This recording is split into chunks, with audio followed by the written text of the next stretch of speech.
Hello, I'm Alexthehunted, and today I'm doing a serious review. Get back here, it's a new game. Now, back in 2007 there was a low-budget title from Japan called Earth Defense Force 2017.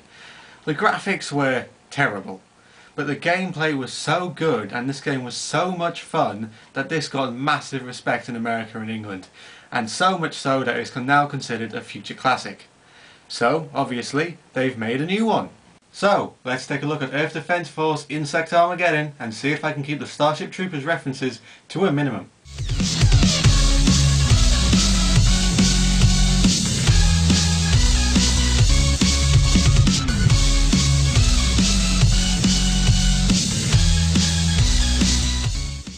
So let's start by saying that this game did not have a big budget, just like the last one.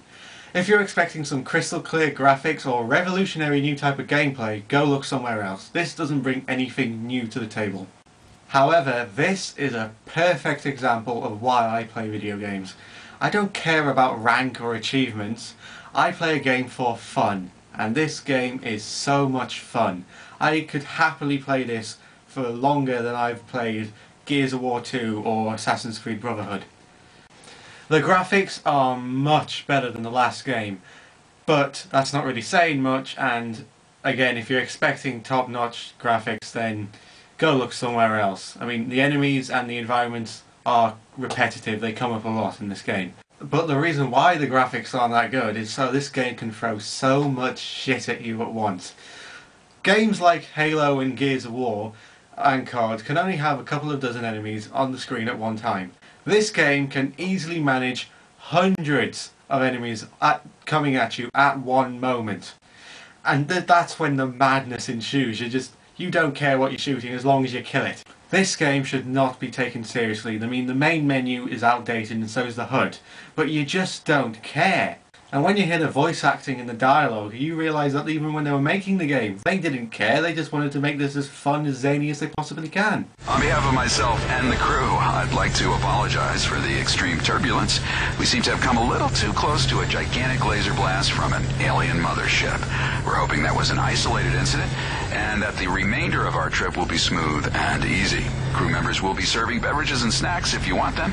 Our in-flight movie will be starting shortly, so sit back, relax, and enjoy the rest of our flight. However, it's the gameplay where this game really gets into its stride. Most of the missions are basically get from one place to the other, killing everything in your way, and that's fine. But the controls are very fluid and the weapons feel very powerful, and... Oh wait, sorry, I've got it mixed up with Starship Troopers again. Hang on a minute. There we go. You have two AI teammates through the main missions, or you can do a 3-player co-op or 2-player split screen. And why is split screen missing in so many games now? Is it just that you don't think people are going to come around and want to play games in the same house anymore? Really? Anyway. There is now also a 6-player horde mode where you fight an endless horde of bugs. However, this is not the best part of the game because you can't bring as many weapons in as you do as a campaign, and you can't bring your progress from your campaign, your character, into survival mode. You have to start from the low class with low class weaponries, and it's not as much fun. Also, if you play online or do split screen, especially split screen, the performance will slow down and it can be a bit frustrating.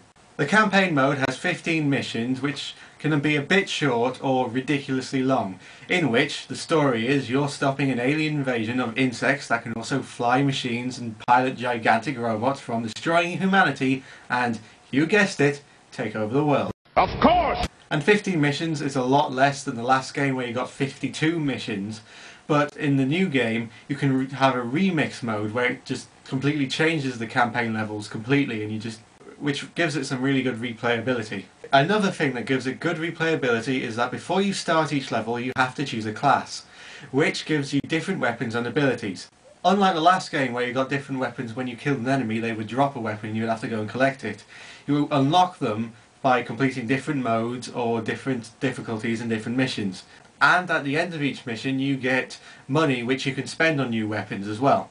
And there are a lot of weapons in this game. There is over 300 weapons in this game. Because the shooting controls are so clear, you really do feel like a badass when you manage to take down a 30-foot robot with a machine gun and take on an entire horde of enemies with just a rocket launcher and a shotgun.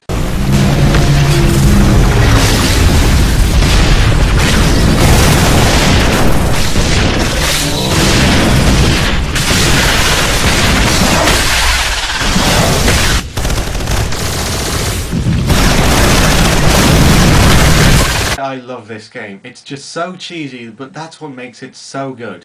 It's refreshing to see a shooting game that doesn't take itself seriously. It's not dark and unpleasant like most shooting games are now. It just doesn't follow the herd. And that's why you should buy this game. If you don't take games seriously and you just want to play it for fun, then I promise you, you will get a kick out of playing this game. I give Earth Defense Force Insect Armageddon an 8 out of 10. So that was my serious review of a new game, and well, there's not much really to say. So, I'm Alexthehunted, and it seems that the giant robots and insects are attacking. Well, okay, I'm not a child for having one of these.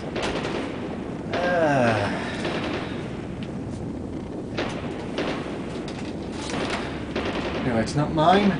So, let's go kick some ass.